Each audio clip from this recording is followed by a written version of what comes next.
collection of therapy quotes entitled 1001 Windmills of the Mind, a collection of advanced self-help quotes taken from what's often called the psychodynamic or the psychoanalytic perspective, which long ago, as I understand, is referred to by some, or perhaps many, as philosophical medicine and narrative medicine.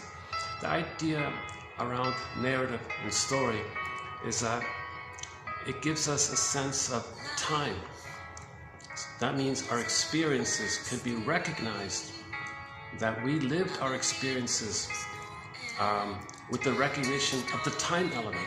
So it's lived experience, past tense, ed, lived.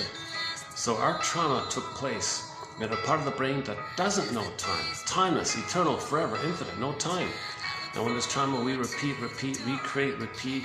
So you recreate, hoping to change the past, undo the past, repeat to know the past, repeat to have hope for a better past. You're kind of stuck repeating because your mother's love, didn't get it, pain, repeat.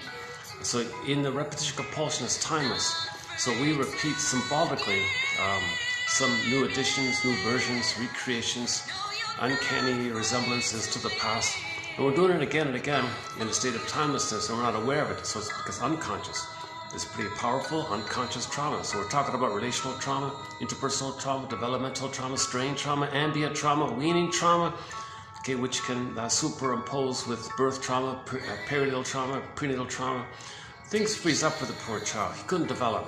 His budding beauty, his emerging self, his authentic self, his real self that's meant to be a part of him, okay, included in that concept of the ontological self or feeling self, is the feeling of being real and alive, also known as ensoulment, the feminine, the being.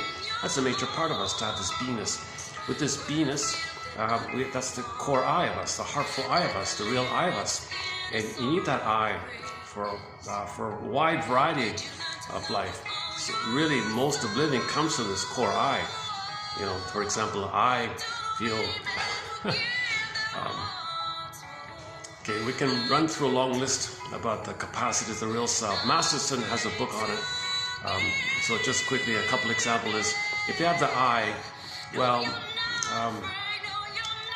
that means there's an esteem and an identity. You have a personhood, you have an identity. So if you make a mistake, okay, well, the ethics, virtue, and morality with your feelings and your eyes, that we always share the details of your mistake and share how you feel badly, and you name specifically what you did that you feel badly about. You can do it because you have an I, you can feel it, you have the esteem, you don't feel like you're losing yourself, you have an identity.